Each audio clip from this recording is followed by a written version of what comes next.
So coming to next amendment relating to chapter membership, section 90, investigation of beneficial ownership of shares in certain cases. Why this section was implemented? Very simple, to identify the Benami transactions. You all know about Benami.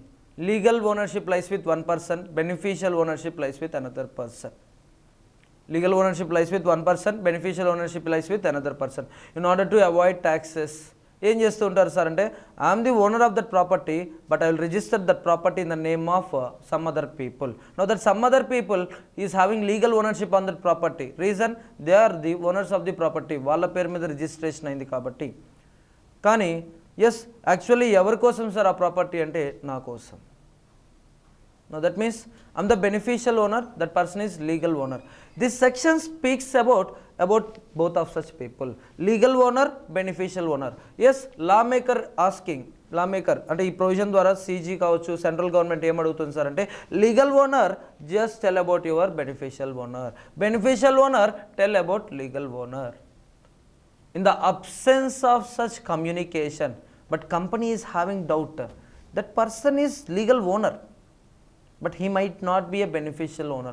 Sir, how company knows about such matters? Very simple, day to day affairs doubts atanu adagatledu, member beneficial owner వచ్చి అడుగుతున్నాడు, లేదా that person wrote a declaration, wrote a standing instruction to the company. Repeat, suppose A is the legal owner, automatically he is the beneficial owner. A went to Reliance Industries Limited, purchased shares. Automatically, yes, what everyone presume, A is the legal owner because shares are registered in the name of A, and A is the beneficial owner. But what A did, sir, ante A gave a instruction to Reliance Industries Limited. Instruction, what instruction?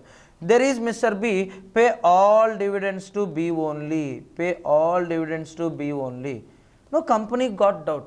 Why A purchased shares? Why we are paying dividends to B? B is a non-member. Why we have to pay dividends to B? No, company asking A, sir, is there any beneficial ownership concept? Are you legal owner and beneficial owner, or beneficial owner lies with another person? And company ki doubt vachinappudu company will inquire A. If you are both legal owner and beneficial owner, no problem. లేదు, A gave reply, yes I am legal owner, beneficial owner is B.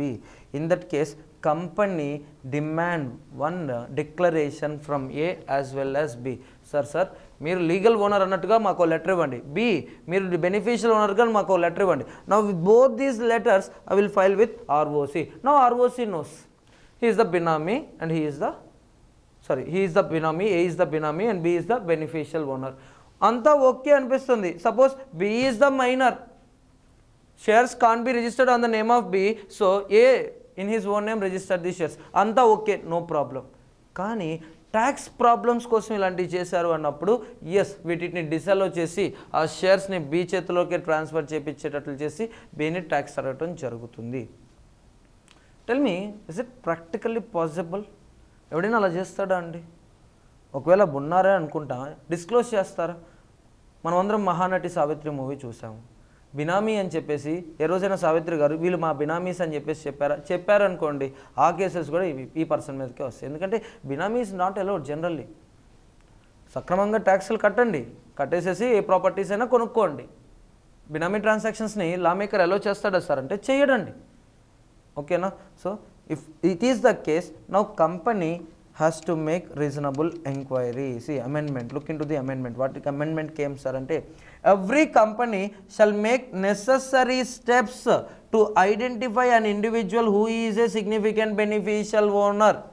What amendments are ante company is having a responsibility. Company should take necessary steps regarding what? An individual who is a significant beneficial owner in relation to company and require him to comply with the provisions of this section. I'm not asking company to carry investigation చేయమని చెప్పట్లా, but కంపెనీకి some suspicious circumstances వచ్చినాయి, suspicion, some suspense. Why A is the legal owner, why A asking company to deposit dividend in B's account? ఎందుకని అడుగుతున్నాడు? B అకౌంట్లో ఏమని ఎందుకు అడుగుతున్నాడు? You must make reasonable enquiry, necessary enquiry whether B is the beneficial owner, A is the legal owner. No company should ask A file declaration, B file declaration. Yes, company అడిగిందండి, ఏని అడిగింది file చేయండి అని చెప్పి. If no response from A, I repeat, if there is no response from A within 30 days from the notice, company notice ఇచ్చినప్పటి నుంచి 30 డేస్లో response ఏమీ రాకపోతే now company has to file application with NCLT. NCLT గారు AB మాతో దాగుడు మూతల ఆట ఆడుకుంటున్నారు, they are not filing declarations అని చెప్పేసి within 15 days after expiry of 60 days, ఇదంతా మన మెటీరియల్ ఉంటుందమ్మా, మీరు చూసుకోవచ్చు. ఆఫ్టర్ ఎక్స్పైరీ ఆఫ్ 30 డేస్, ఈ 30 డేస్ ఎక్స్పైరీ నుంచి 15 డేస్లో కంపెనీ ఎన్సిఎల్టీకి చెప్పాలి. No NCLT will pass the orders against A and B. A company, B beneficial owner. Now NCLT, company approached NCLT, sir, we gave notice to A and B to file declarations, but the people are not filing the declaration. Now NCLT will pass order. ఏంటి order? Okay, ఏ rights cut చేసేసేయండి, ఏ rights just cancel. Sir ఇంతకీ ఏ ఎవడు member, వాడికి ఏం rights ఉంటాయి? Right to attend meeting, right to vote at meeting, right to participate in decision making, right to receive dividends, all such rights cancel చేసేసేయండి. cancel them immediately, eliminate him immediately. ఇప్పుడు ఏ నిద్ర లేచాడు, ఏ got wake up.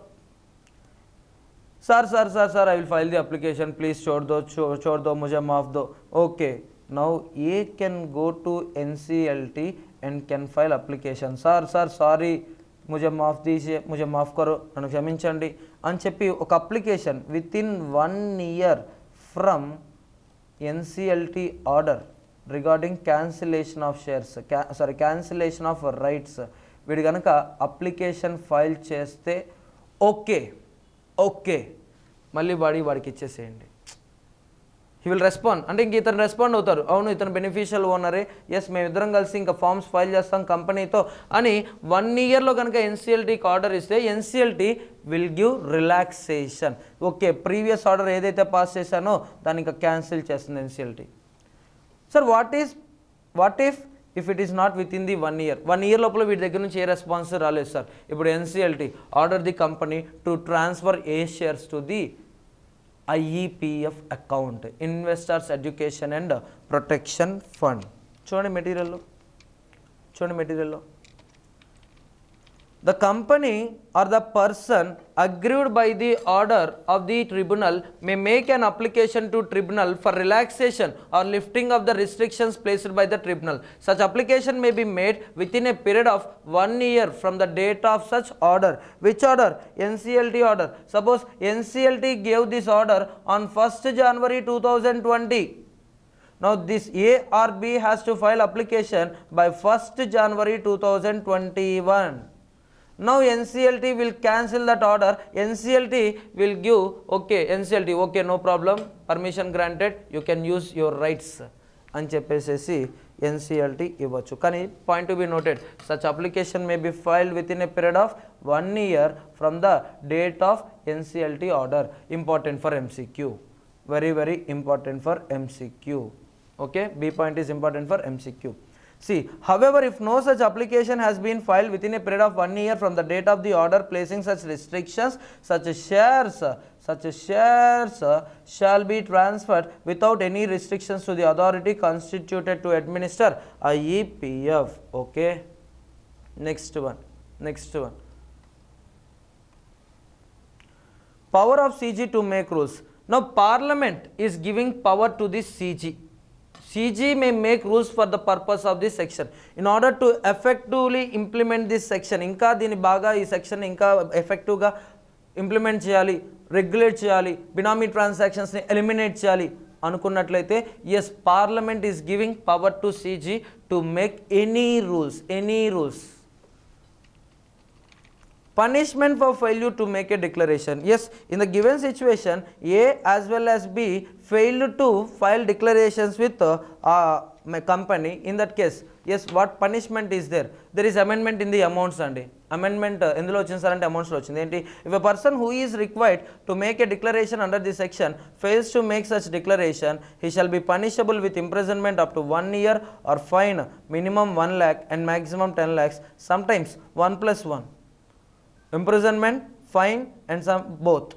If the failure is a continuing one, such person shall be punishable with a further fine up to 1000 for every day after the first during which such a failure continues.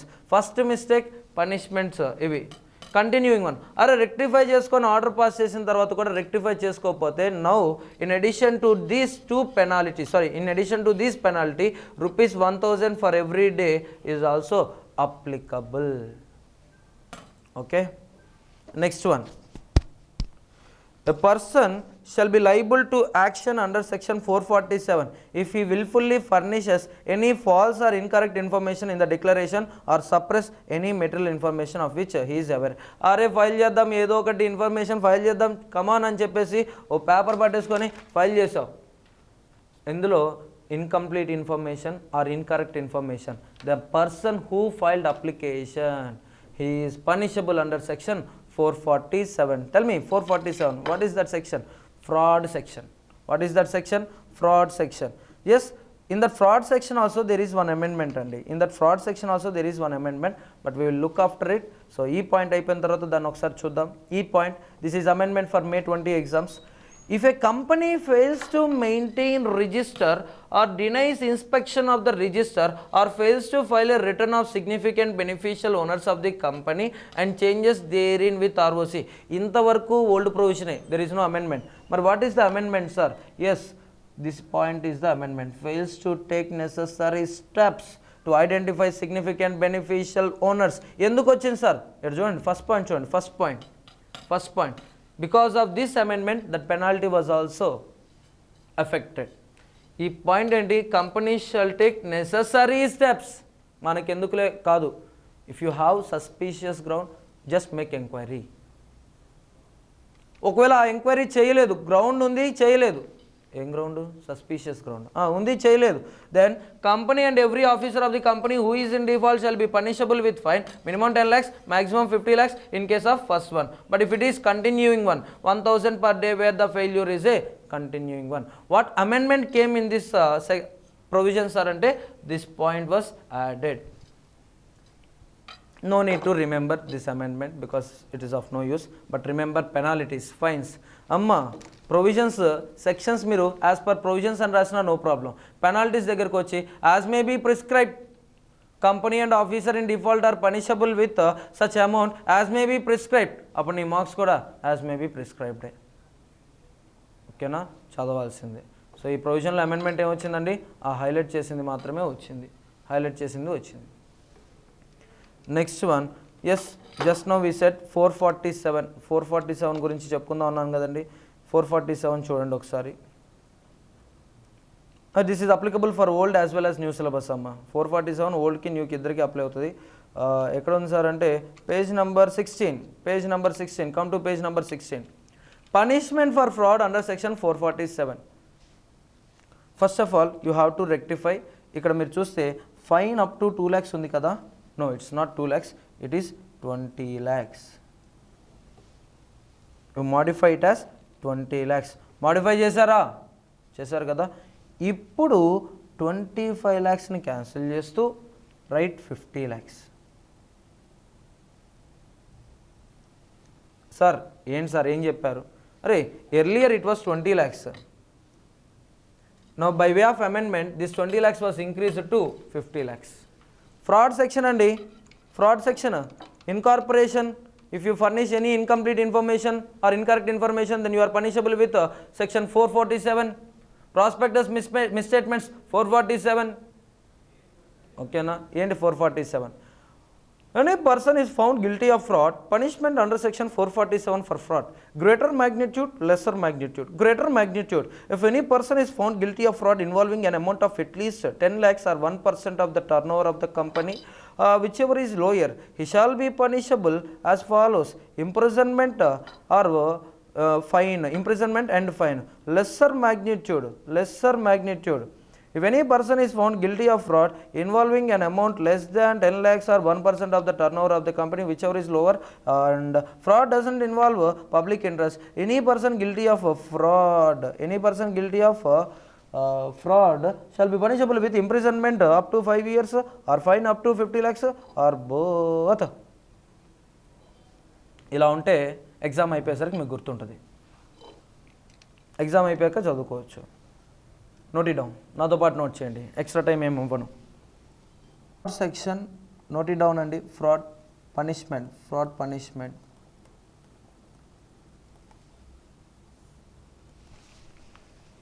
Greater magnitude,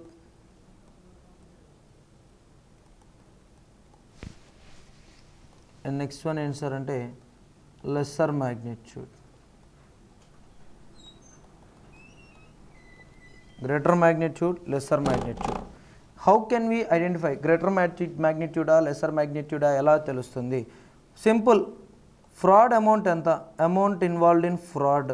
You just compare with amount which is 1% of turnover or rupees 10 lakhs, whichever is lower. Suppose fraud amount is 5 lakhs. Fraud amount ఎంత అండి? 5 lakhs వచ్చింది. Okay, 5 lakhs. Sir turnover ఎంత sir? 1 crore అండి. Turnover ఎంత? 1 crore. 1 crore into 1%, nothing but 1 lakh or rupees 10 lakhs, whichever is lower. అప్పుడు వచ్చేది ఎంత? 1 lakh. ఇప్పుడు దీంతో కంపేర్ చేసినప్పుడు amount involved in the fraud, yes greater than 1 lakh, yes or no? Now it is known as greater magnitude. Suppose if turnover is 100 crores, 100 crores, 100 crores into 1%, 1 crore. 1 crore or 10 lakhs, whichever is lower, 10 lakhs. Compared to 10 lakhs, 5 lakhs is less amount. Now this 5 lakhs fraud covers in lesser magnitude. Everyone? Everyone? Yes.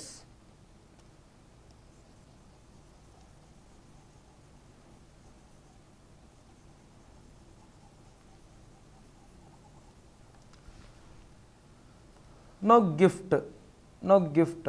ఇప్పుడు gift వస్తుంది మీకు అంటే this is a greater magnitude. Gift that is nothing but punishment. It again based on public interest. Public interest ఉందా? Public interest లేదా? No public interest. Suppose if there is public interest also affected, in that case 3 years to 10 years, amount fraud to 3 times of fraud amount. Punishment అండి 3 times of fraud amount. 1 and 2 మళ్ళీ మర్చిపోతారు. 1 and 2 both 1 plus 1 offer Deepavali. both imprisonment and penalty. In case of no public interest, first one 3 years is replaced with 6 months. 6 months to 10 years. And second one వచ్చేసరికి amount fraud to 3 times of fraud. There is no change. Sir ఇందులో ఏమైనా amendment వచ్చిందా sir? Nothing, no amendment. ఇంతవరకు no amendment. Amendment came in lesser magnitude. What is that lesser magnitude చూద్దాం. Lesser magnitude means amount fraud less than amount 1% of turnover or rupees 10 lakhs, whichever is lower.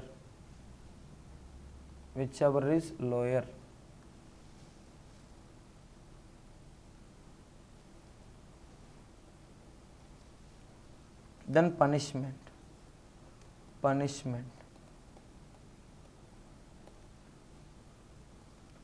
Public interest ఉంటే again the scene repeat it. No public interest, then imprisonment up to 5 years plus penalty up to 50 lakhs. Prior to amendment this 50 lakhs is 20 lakhs అండి. అమెండ్మెంట్లో అది ఎంత వచ్చింది sir అంటే 50 lakhs. చూడండి, lesser magnitude, imprisonment or fine up to 50 lakhs or both. So yes, imprisonment or penalty or both. Note it down అండి, note చేయండి.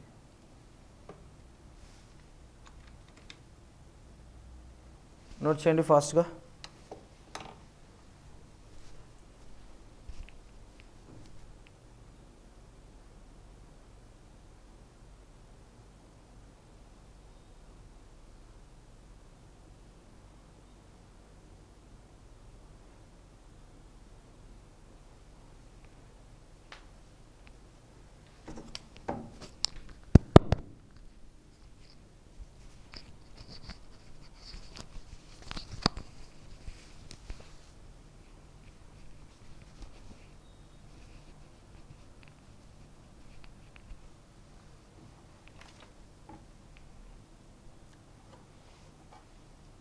Yes, I am proceeding.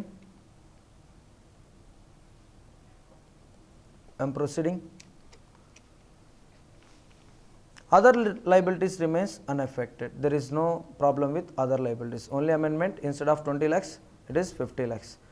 Next one, so with this beneficial ownership also completed. Next chapter, registration of charges. Condonation of delay for non-filing within 30 days. We all know, if any property was mortgaged and you have created that charge must be registered with ROC within 30 days. Delay in 30 days, you can file an application with ROC and on payment of additional fees, yes, allowed. Again, registration is allowed. కాకపోతే maximum 300. అంటే maximum 30 తర్వాత ఎన్ని days ఇస్తున్నారు sir అంటే 270. 30 plus 270, 300. అరే tell me, why 300 days unnecessarily? Why unnecessarily 300 days? ఎవడైనా ఊరుకుంటాడండి 300 days దాకా ఛార్జ్ని register చేయలేదు అంటే? ఎవరైనా ఊరుకుంటారా అండి? ఇట్స్ ज़्यादा time, more time. Why unnecessarily 300 days? Now what lawmaker did sir అంటే reduced 300 days.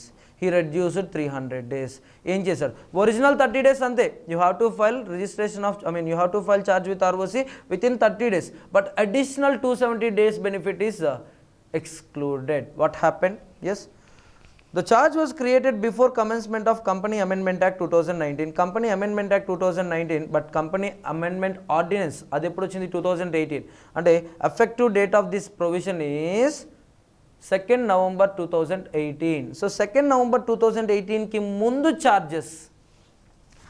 The company may make an application to the ROC for condonation of delay. The ROC may allow registration of charge after 30 days of its creation, but within 300 days of creation of charge. The company pays such additional fees as may be prescribed. And if the charge is not registered within 300 days of creation of charge as per ABC, ఈ 3 పాయింట్ల ప్రకారం అంటే ABC, then charge shall be registered within 6 months from the date of commencement of Companies Amendment Act 2019 on payment of such additional fees as may be prescribed. ఓకేనా? చూద్దామండి, అంటే ఏంటి వాడి బాధ ఏంటి మనం చూద్దాం. Next one, B. The charge was created on or after commencement of Companies Amendment Act 2019. The company may make an application to ROC for condonation of delay. The ROC may allow the registration of the charge after 30 days of its creation, but within 60 days of creation of charge. పైన 300, ఇది 60, పైన additional 270, ఇక్కడ additional 30 days. on payment of such additional fees by the company as may be prescribed. If the charge is not registered with 60 days, within 60 days of such creation, ROC may on an application allow such registration to be made within a further period of 60 days after payment of such ad valorem fees. Ad valorem fees is nothing but additional fees as may be prescribed. Time limit for registration of charge. The application by company for allowing the registration of charge after 30 days of creation of charge, but within the time specified above shall be made in CHG1, CHG9 with along with additional fees and supported by the declaration by CS director. Okay చదివాం బాగానే చదివాం. ఏంటి matter ఏంటి చూద్దాం.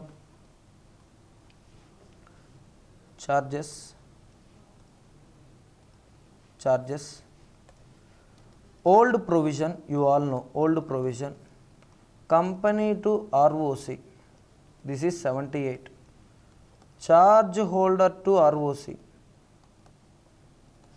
this is 77, this is 77, this is 78, 77, 78, company to ROC, charge holder to the ROC. Previously 30 days original time and additional 270 days were given. That means delay happened, no problem, total 300 days you have to register the charge. Now lawmaker observed, why unnecessarily 300 days more time? What they did, they reduced this 270 days to 30 days. That means extra 300 కాదు 60 days, మొత్తం కలిపి ఎన్ని days sir అంటే 60 days. Okay, amendment okay. ఎప్పటి నుంచి వచ్చింది? 2nd November 2018. Provision వచ్చి వెంటనే ఎప్పిక పట్టేసుకొని చేసావా చెయ్యి అంటే కరెక్ట్ కాదు. ట్రాన్సిషనల్ పీరియడ్, కొద్దిగా కొంచెం పీరియడ్ ఇవ్వాలి. ఆ పీరియడ్ వీళ్ళు ఏమని చెప్తున్నారు సార్ అంటే, if charge is created before 2nd November 2018 and it is not registered within 30 days, no problem, you can register it within 300 days. ఆ పాత ఛార్జీలకి ఇది అప్లై కాదు. But suppose those 300 days also completed sir, అప్పుడు చేసేదేముంది, ఇంకో 6 months ఇస్తా transitional period, ఇంకొక 6 monthsలో balance అన్నీ కూడా క్లియర్ చేసి. అరే నాకు తెలియక అడుగుతాను, ఛార్జ్ క్రియేట్ చేసి ఎవడ రిజిస్టర్ చేయకుండా ఉంటాడు? Okay. And coming to subsequent to the ordinance వచ్చిన తర్వాత ఇంపాక్ట్ ఎలా ఉంది? ఏముంది? 30 daysలో రిజిస్టర్ చేయి. If you fail to register within 30 days, then register within 60 days on payment of additional fees. అంటే ఒక 30 అడిషనల్ 30 టోటల్ 60. సార్ 60లో కూడా ఫెయిల్ అయితే ROC is having power to condone the delay. ఆ డిలేని వాళ్ళు cancel చేస్తారు. ఎన్ని days ఇస్తారు extra? ఇంకో 60 ఇస్తారు. అంటే టోటల్ 60 + 60 120. అదేనండి వాడు మాట్లాడుతుంది. ఏమంటున్నాడు చూడండి, if charge is not registered within 60 days of such creation, now ROC may on an application allow such registration to be made within a further period of 60 more days on payment of additional fees. ROC is having power to condone the delay. చూద్దాం. Charge registered on 1st January 2018, that is before 2nd November. Now it has to be registered with ROC within 30 days. That means 31 January 2018. Fail to comply, yes, ROC is having power to condone the delay. కాకపోతే ఎన్ని days ఇస్తున్నాడు sir అంటే మొత్తం 300 days. That means additional 270 days. This is old. What is new sir? New one, 1st January 2019, that is after on or after amendment ordinance. File within 30 days. So 31st January 2019 kala file చేయండి, or else file within 60 days on payment of additional fees. అంటే ఇక్కడ కూడా ఎంత ఇస్తున్నాడు నీకు time? 30 days ఇస్తున్నాడు. That means 1st March, sorry leap year కాదు కదండి, అలాంటప్పుడు ఫిబ్రవరిలో 28 days. So 2nd March 2019. Sir what is the position? నేను ఇక్కడ కూడా రిజిస్టర్ చేయాలా? Now file application with ROC. Now ROC will give additional 60 days. And in total 120 days. Previously it was 300, now it is 160. Reduced the time. What is the position if before amendment కంటే ముందే charge create అయింది కానీ 300 days expire అయిపోయింది, మరి వాటి పరిస్థితి ఏంటి? వాటిని కూడా రిజిస్టర్ చేస్తా అంటున్నాడు. కాకపోతే అమెండ్మెంట్ ఆర్డినెన్స్ వచ్చినప్పటి నుంచి 6 monthsలో ఫైల్ చేయమంటున్నాడు. ఓకేనా అండి? So that is the amendment regarding registration of charges. You just go through it once. Next one, punishment for contravention. Yes, punishment for contravention. There is a change in penalties. If a company contravenes any provision of this chapter registration of charges, then company shall be punishable with minimum fine of 1 lakh, maximum fine of 10 lakhs. Punishment for every officer in default. In case of contravention of any provision of the chapter registration of charges, every officer of the company who is in default shall be punishable with imprisonment up to 6 months or minimum fine 25,000, maximum fine 1 lakh or both. Just remember the numbers only. Next one, liability for willful defaults. Person willfully furnishes any false or incorrect information or knowingly suppresses any material information required to be registered in accordance with the provisions of section 77. He or she shall be liable for action under section 447. So 447 already amend అయింది, అది కూడా మనం చూసేసాము. Next one, rectification by central government in register of charges, and this is the last amendment for charges అండి. ఏం జరుగుతుందో చూద్దాం. ఏంటి మెటీరియల్లో line to line మీరే చూసుకోండి. Just I will give simple chart. Applicability అసలు 87 సెక్షన్ 87 అనేది ఏంటి సార్ అంటే powers of CG. 87 is regarding powers of CG. దేనికి sir powers of CG? First one, rectification of register.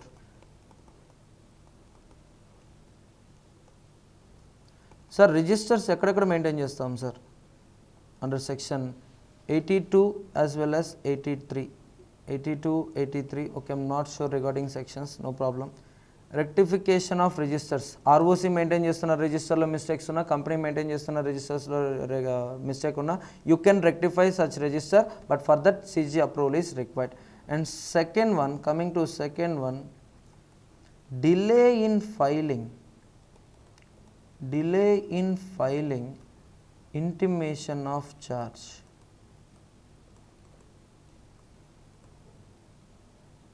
That intimation might be regarding registration of charge and might be regarding satisfaction of charge. What is earlier provision? అదొకసారి మనం చూద్దాం. Earlier provision registration 77, 78. 77 by company, 78 by charge holder. Satisfaction of charge regarding 82, 83. Company will file satisfaction of charge after clearance of the debt. 83, ROC is having power to make reasonable enquiry regarding satisfaction of charge. చూద్దాం. What are the earlier provisions sir అంటే register 30 daysలో register చేయాలి. For creation of charge as well as satisfaction of charge 30 daysలో చేయాలి. In case 30 days కనుక దాటిపోతే 300 days. In case 300 days కూడా దాటిపోతే నా ROC is not having any power to condone the delay. మరి ఎవరికి ఉంది సార్? సెంట్రల్ గవర్నమెంట్కి ఉంది. ఆ డిలేని ఆ డిలేని వేవ్ ఆఫ్ చేయడానికి ఎవరికి ఉంది సార్? ఆ పర్మిషన్ ఎవరికి ఉంది సార్ అంటే సెంట్రల్ గవర్నమెంట్కి ఉంది. మరి 77, 78లో ప్రొవిజన్లో మనకి ఏమొచ్చింది సార్ అంటే అమెండ్మెంట్ వచ్చింది. అమెండ్మెంట్ వచ్చి ఏమైందండి? The removed 300 days. 30 days ఉంది, బట్ 300 days తీసేసి ఏం చేశారు? 60 అడిషనల్ 60 120 చేశారు కదండి. The same amendment came in section 87 also. చూద్దాం ఏమవుతుంది. Register creation of charge as well as satisfaction of charge with as per proviso to section 77 clause A, clause B, Clause A, we all know. Charges created before ordinance.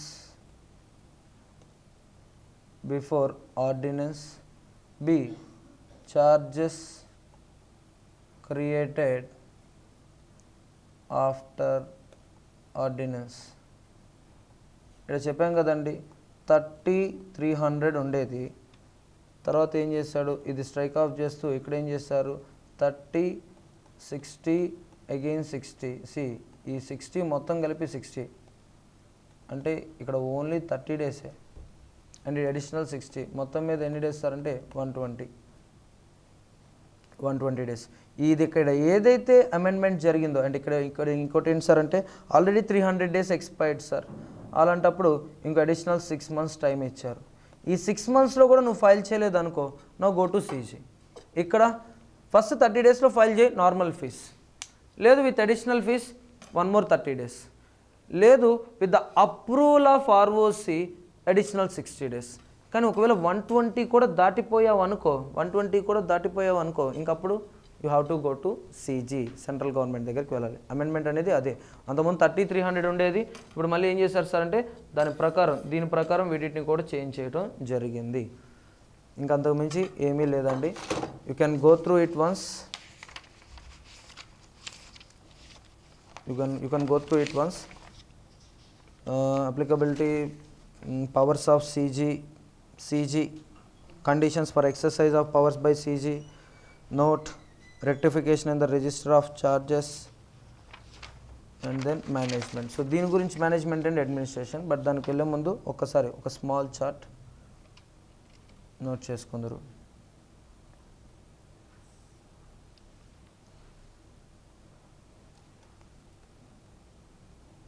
Delay happened as per 77-78 creation of charge, 77-78 creation of charge, and 82-83 regarding satisfaction of charge. Delay happened. In that case, CG having reasonable cause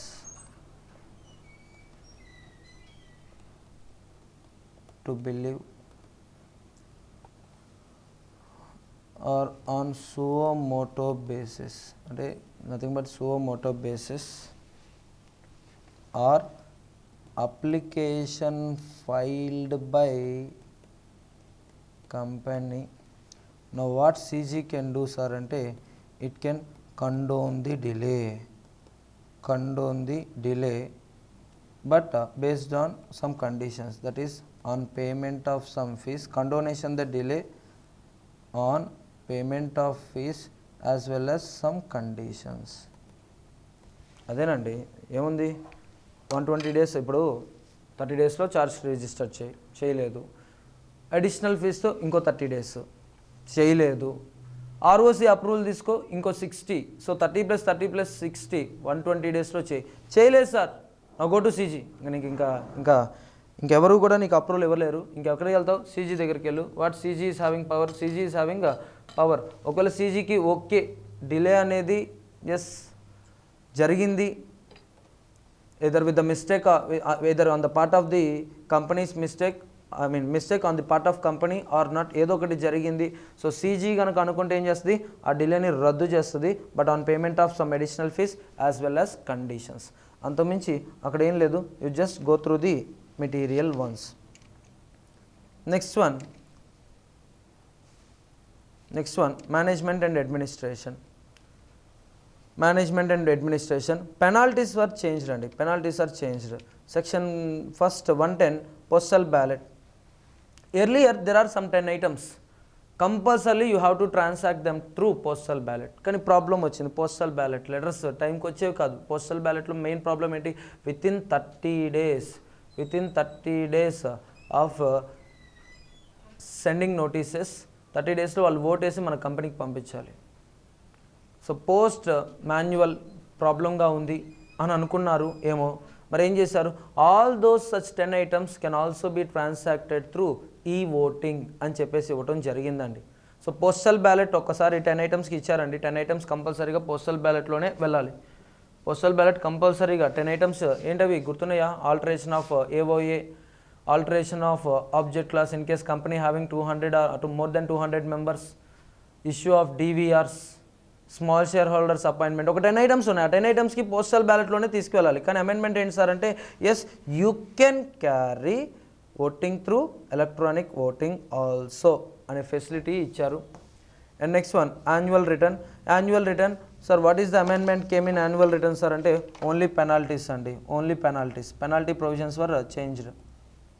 50,000, 100 for each day and maximum 5 lakhs. చూడండి, if a company fails to file its annual return before the expiry of the period specified in this section, such company and its officer who is in default shall be liable to a penalty of 50,000 and in case of continuing one with further penalty of rupees 100 for each day during which such failure continues, subject to a maximum of 5 lakhs. So 100 per each day. Just penalties అనేవి notify చేయడం జరిగింది. Just go through the penalties. Explanatory statement and to be annexed to the notice. In case explanatory statement కనుక attach చేయకపోతే, I think you all know when explanatory statement is applicable sir అంటే in case of general meeting special businesses are to be transacted. General మీటింగ్స్లో special business గురించి discuss చేయాలి అంటే, special business అంటే ఏంటి? Which is not ordinary business. Ordinary business adoption of financial statements, declaration of dividends, directors appointment in the place of those retiring one and auditors appointment, dividend declaration, మొత్తం 4. ఈ 4 కానివి special business. For special business compulsorily you have to attach explanatory statement. ఒకవేళ attach చేయకపోతే in that case every promoter, director, manager or KMP of a company who is in default shall be liable to a penalty of 50,000 or 5 times the benefit accruing to them whichever is higher. Whichever is higher. Just go through the provision. Penalty provisions are notified. Next one. 4th point, disclosure of proxy in notice calling for general meeting. This is amendment applicable to November 19 andi. Jaatho chudandi. In every notice calling a meeting of company, there shall appear with reasonable prominence of a statement that a member entitled to attend and vote is entitled to appoint a proxy to attend and vote instead of himself, and that a proxy need not be a member. This is nothing but disclosure. Meeting notice calling for meeting lo ee disclosure undali. Absence of disclosure, in that case, in default is made in complying with these provisions, the company fails to file the resolution or the agreement under subsection 1 before the, sorry. If default is made in complying with these provisions, every officer of the company who is in default shall be liable to a penalty of 5,000 rupees. ఇది already మన 41st edition మెటీరియల్లో ఉందండి. కానీ this amendment came with effect from November 19 examinations. కాబట్టి ఒకసారి గుర్తు చేస్తున్నాను. Notice calling for general మీటింగ్లో disclosure ఉండాలి. ఏమని డిస్క్లోజర్ ఉండాలి? Member if he is unable to attend the general meeting, he can send his proxy and proxy need not be a member అని disclosure ఉండాలి. డిస్క్లోజర్ లేకపోతే ఇప్పుడు ఆఫీసర్ ఇన్ డిఫాల్ట్కి 5,000 రూపీస్ పనిష్మెంట్ పడుతుంది. And section 117, resolutions and agreements to be filed with ROC. So in case non-filing with ROC or delay in filing with ROC, then punishment. Just go through our material and change the punishments andi. Company shall be liable to a penalty of 1 lakh. In case of continuing failure, further penalty of 500 rupees for each day after the first which during such failure continues subject to a maximum of 25 lakhs. Next one, every officer in the default including every officer who is in default including liquidator of the company if any shall be liable to a penalty of 50,000 and in case of continuing failure with further penalty of 500 rupees for each day after the first during which such failure continues subject to a maximum of 5 lakhs.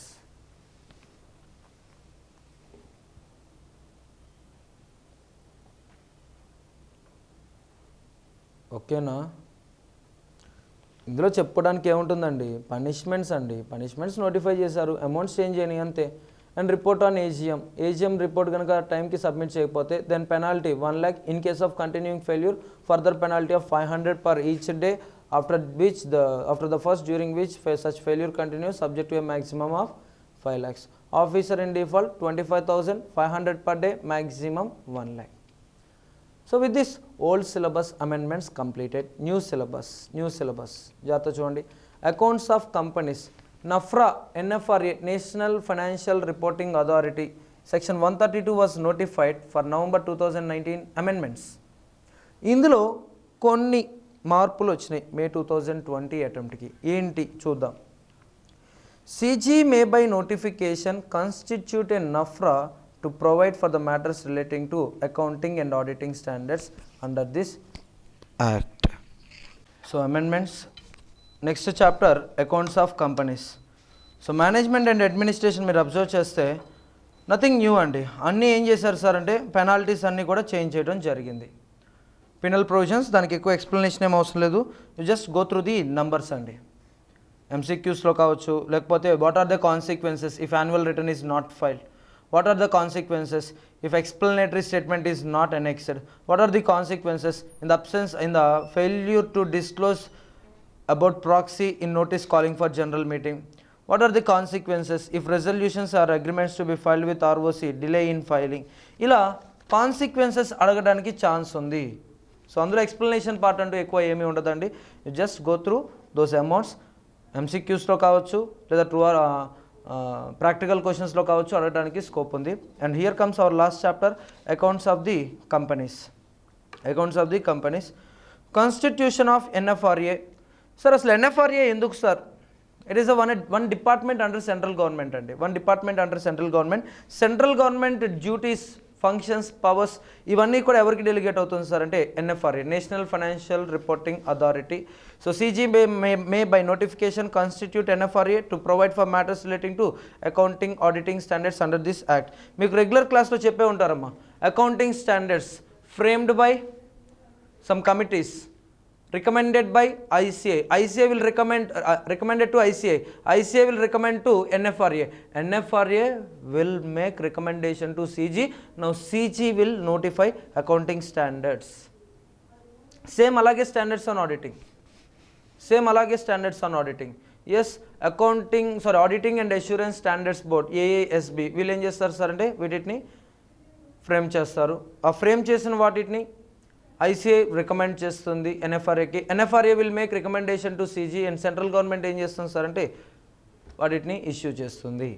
Constitution of NFRA. NFRA shall consist of chairman and such other members not exceeding 15, consisting of part-time and full-time members as may be prescribed. The chairman shall be a person of the eminence and have expertise in the accountancy, auditing, finance or law. So chairman should have knowledge as well as experience in the subjects like accounting, auditing, finance and law, and chairman shall be appointed by central government. So chairperson, NFRA chairperson ever appoint చేస్తారు sir అంటే CG. So divisions of NFRA. So there is one amendment in this divisions of NFRA. మీరు observe చేయండి, normal font, May 2020 amendment. NFRA shall perform its functions through such divisions as may be prescribed. So NFRA shall perform its functions through such divisions as may be prescribed. ఇప్పుడు CG ఏంటంటే accounting, auditing standards కోసం, లేకపోతే ఇంకా ఏమన్నా సరే finance రిలేటెడ్గా కావచ్చు, లా రిలేటెడ్గా కావచ్చు, ఏమన్నా డెఫిషియన్సీస్ ఉంటే NFRAకి ప్రొవైడ్ చేస్తుంది. NFRA ఏం చేయొచ్చు సార్ అంటే NFRAలో డివిజన్స్ ఉండొచ్చు. For example this division for accounts, this division for auditing, this division for costing, this division for company law and that division for business loss.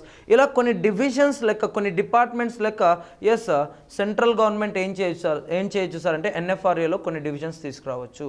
C as may be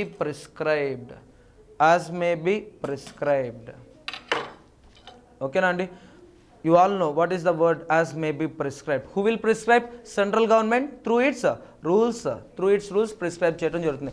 అంటే CG is deriving power from constitution, from parliament. Parliament ఏం చేస్తుంది?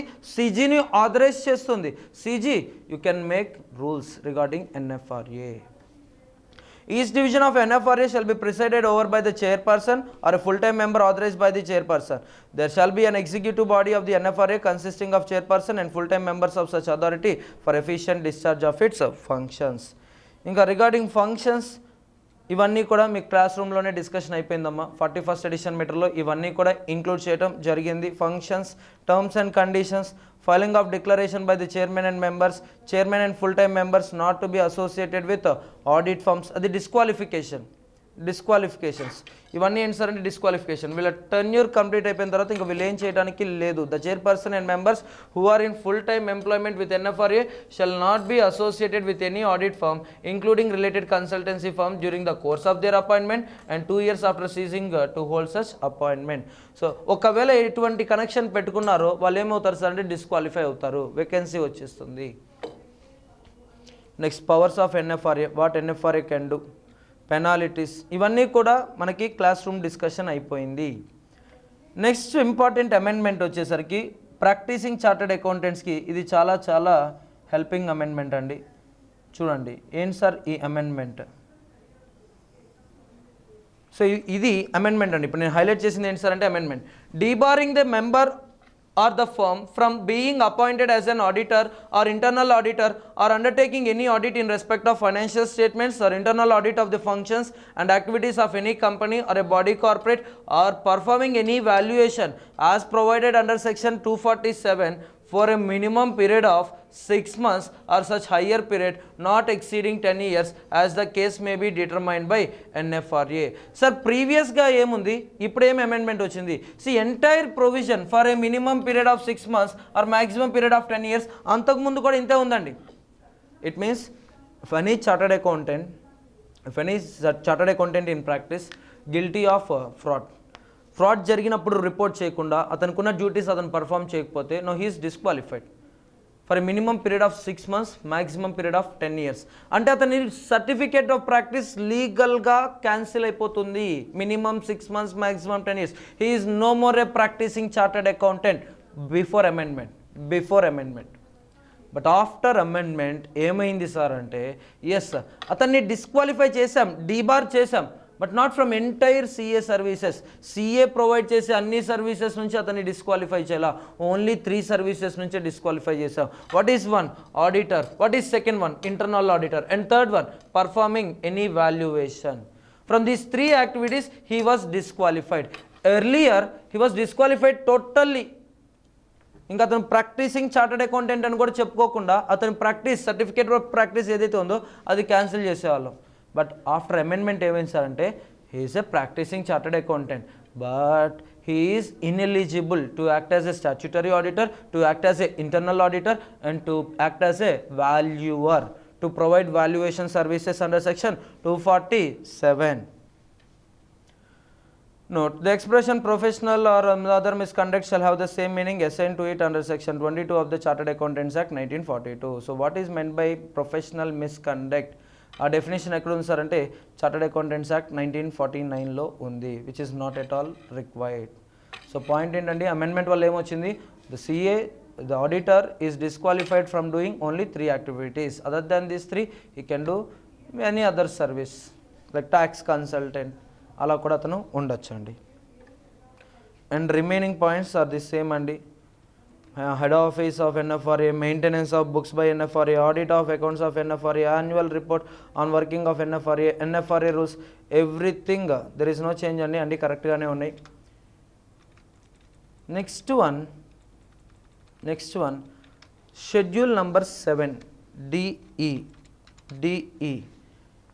activities specified under schedule 7. Sir, what is schedule 7 sir? మర్చిపోయారు. Total as per company law there are 7 schedules అండి.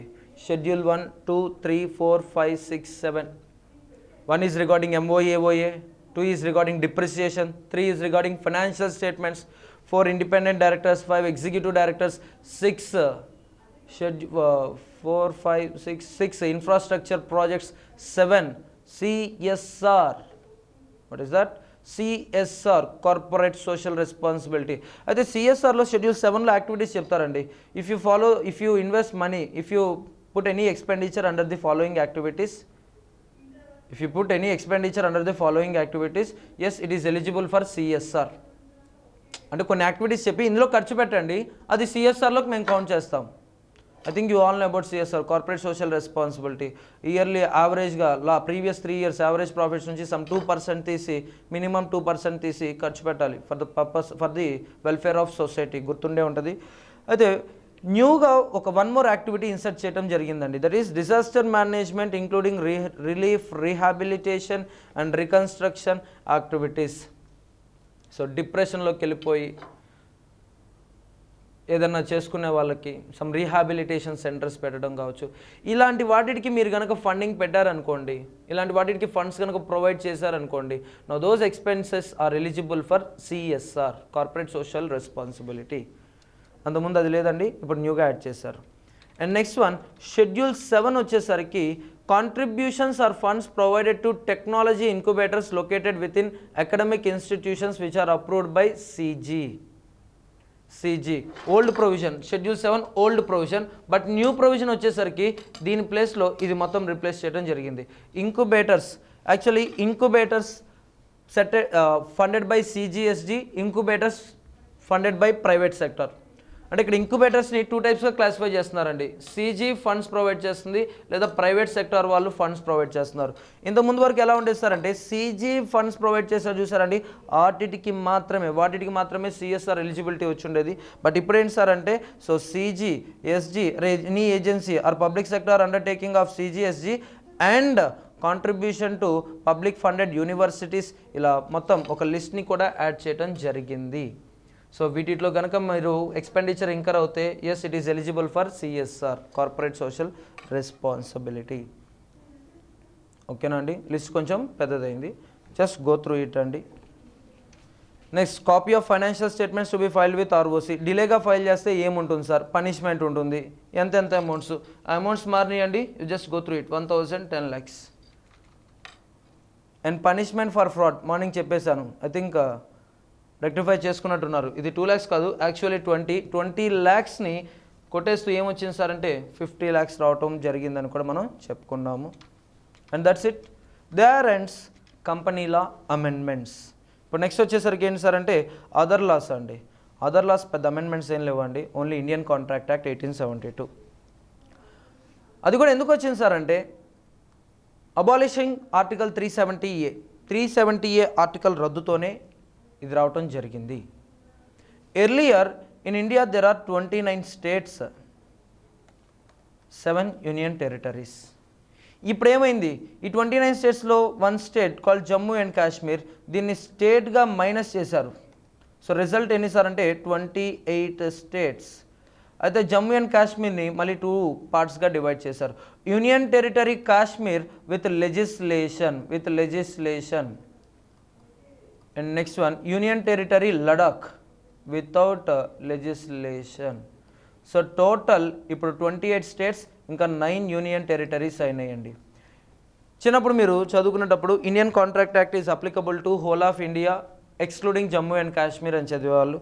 ఎప్పుడైతే article 370 రద్దు అయిపోయిందో, now Indian contract act is also applicable to whole of India including Jammu and Kashmir. అదే చెప్పారు. The act may be called as Indian contract act and it extends to whole of India. It shall come into force on 1st day of this September 1872.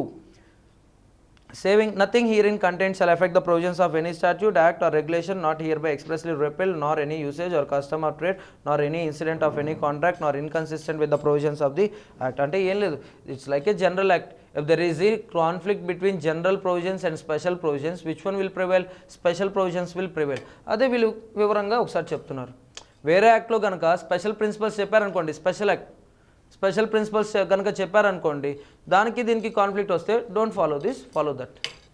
ఓకేనా, ఆ యాక్ట్స్లో సైలెంట్గా ఉంటే ఇక్కడికి రండి. For example companies act కనుక చూసారనుకోండి, sir కంపెనీకి contractual capacity దేని base అయి ఉంటుంది సార్ అంటే ఇండియన్ కాంట్రాక్ట్ యాక్టో కాన్స్టిట్యూషనో కాదు, మరి దేని బేస్ చేసుకొని ఉంటుంది సార్ అంటే ఎంఓఏ ఏఓఈని బేస్ చేసుకొని ఉంటుంది. అది చెప్పింది ఎవరు? Companies act. కంపెనీస్ యాక్ట్ అక్కడ చెప్పింది no companies act is applicable, Indian contract act is not applicable. కానీ అదే కంపెనీస్ యాక్ట్లో కెపాసిటీ ఆఫ్ కాంట్రాక్ట్ ఆఫ్ మెంబర్స్కి కెపాసిటీ ఏంటి, వాళ్ళ కాంట్రాక్ట్లోకి ఎంటర్ అవడానికి వాళ్ళ కెపాసిటీ ఏంటి అన్నది చెప్పారా సార్ అంటే చెప్పలా. అలాంటప్పుడు ఏది అప్లై అవుతుంది? ఇండియన్ కాంట్రాక్ట్ యాక్ట్ అప్లై అవుతుంది. Next one, negotiable instruments act 1881. Negotiable instruments act 1881. Yes, just 2 amendments వచ్చినాయండి, 2 అమెండ్మెంట్స్ వచ్చినాయి. I will just give example. అది నోట్ చేసుకుంటే మీకు ఈ 2 ప్రొవిజన్స్ కంప్లీట్ అయిపోతాయి. And then general clauses act, ఇంతకుముందు జనరల్ క్లాజెస్ యాక్ట్ అక్కడికి ఏమైంది సార్ అంటే same Jammu and Kashmir problem అయ్యేది. ఇప్పుడు ఏమైంది సార్ అంటే the act is applicable to whole of India including Jammu and Kashmir అని చెప్పడం జరిగింది. And payment of gratuity act ఏమైంది సార్ అంటే ఎర్లియర్ ఇట్ వాస్ 12 వీక్స్ అండి, ఇప్పుడు ఎంత అయింది అదే మెటర్నిటీ లీవ్ అండి, ఫీమేల్ ఎంప్లాయీ, ఇది ఓన్లీ ఓల్డ్ సిలబస్ వాళ్ళకే.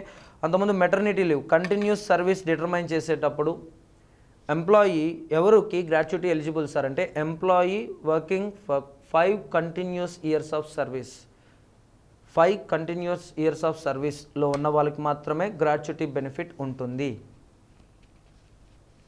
ఓకేనా అండి. కానీ ఆ కంటిన్యూస్ సర్వీస్ క్యాలిక్యులేషన్ చేసేటప్పుడు ఫీమేల్ ఎంప్లాయీ మెటర్నిటీ లీవ్ తీసుకున్నప్పుడు earlier it was 12 weeks leave తీసుకున్నా కూడా దాన్ని వర్కింగ్గానే క్యాలిక్యులేట్ చేయమన్నారు. ఇప్పుడు 12 వీక్స్ని రిప్లేస్ చేస్తూ 26 వీక్స్ తీసుకురావడం జరిగింది. Yes, chance of testing MCQ high అండి, ఎంసీక్యూగా అడగడానికి ఛాన్స్ ఉంది. అండ్ గ్రాట్యుటీ కూడా ఒకప్పుడు లిమిట్ ఎంత సార్ అంటే 10 lakhs అండి, ఇప్పుడు ఆ లిమిట్ ఎంత అయింది సార్ అంటే 20 lakhs. మ్యాక్సిమం గ్రాట్యుటీ ఎంత పే చేయొచ్చు సార్ అంటే 20 lakhs. And employee provident fund act, miscellaneous provisions act, ఇది కూడా అంతేనండి. This is not new amendment, ఇది సో ప్రింటింగ్ ఎర్రర్, ఇది ఓల్డ్ అమెండ్మెంట్ అండి. సో November 19 ఎగ్జామ్స్కి అప్లై అవుతుంది. Tribunal means employee provident funds appellate tribunal constituted under 7D. ఇప్పుడు ఏమైంది సార్ అంటే simply tribunal means industrial tribunal, అంటే ఈపీఎఫ్ ట్రిబ్యునల్ ఒకటి సపరేట్గా, ఇంకా some other minimum wages act tribunal సపరేట్గా, ఇవన్నీ పెట్టుకోవడం ఎందుకని చెప్పేసి ఇది మొత్తం కొట్టేసి ఇండస్ట్రియల్ ట్రిబ్యునల్ అని చెప్పడం జరిగింది. అంటే ఇంకా ఈపీఎఫ్ కావచ్చు, మినిమం వేజెస్ కావచ్చు, చైల్డ్ లేబర్ యాక్ట్ కావచ్చు, ఇంకా వీటన్నిటికీ ఈ కేసెస్ అన్నీ కూడా ఎక్కడికి వెళ్తాయి సార్ అంటే ఇండస్ట్రియల్ ట్రిబ్యునల్కి వెళ్ళటం జరుగుతుంది. అండ్ 7D కూడా అంతేనండి, స్మాల్ చేంజెస్, మీరు లైన్ టు లైన్ చదివేసుకోవచ్చు. Okay, so coming to negotiable instruments act, what happen, what is the amendment చూద్దాం. జస్ట్ 5 minutes అండి. So in 5 minutes we are going to conclude our amendment session. Ajay Surya issued a check rupees 1 crore to Surya. Ajay gave a check to Surya rupees 1 crore. And finally this instrument becomes dishonored. Now Surya filed case on Ajay. మనకు తెలిసిందే, ఇప్పుడు complaint కనుక file చేస్తే డెఫినెట్గా judgement అనేది long time పడుతుంది, చాలా time పట్టే ఛాన్స్ ఉంది. మరి అప్పటి వరకు సూర్యకి ఈ అమౌంట్ అనేది లాస్ అయ్యే ఛాన్స్ ఉందా లేదంటే ఆపర్చునిటీ కాస్ట్ ఉంటుందా లేదండి, టైం వాల్యూ ఆఫ్ మనీ ఉంటుందా లేదండి. సో ఇప్పుడు అజయ్ అప్పీల్కి వెళ్ళాలి అనుకున్నప్పుడు సూర్య మీద ముందు అజయ్ ఏం చేయాలి సార్ అంటే ఈ 1 crore 20% అండి, అంటే ఎంత సార్ అంటే 20 lakhs. Ajay should deposit 20 lakhs with Surya, deposit 20 lakhs with Surya. If Surya wins the case, now Surya is entitled to receive 80 lakhs plus interest. 80 lakhs ఏంటంటే balance amount and దాని మీద interest. So he can retain 20 lakhs and he can recover 80 lakhs plus interest. Suppose if Ajay won the case, then Ajay is entitled to recover or receive rupees 20 lakhs from Surya along with interest. Sir అంతా బాగానే ఉంది. Interest ఏ interest sir, ఎంత interest sir? RBI rate అండి.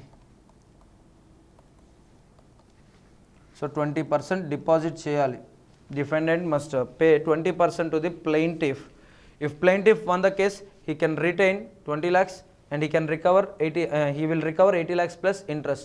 If defendant Ajay won the case, he is entitled to claim his 20 lakhs along with interest from Surya.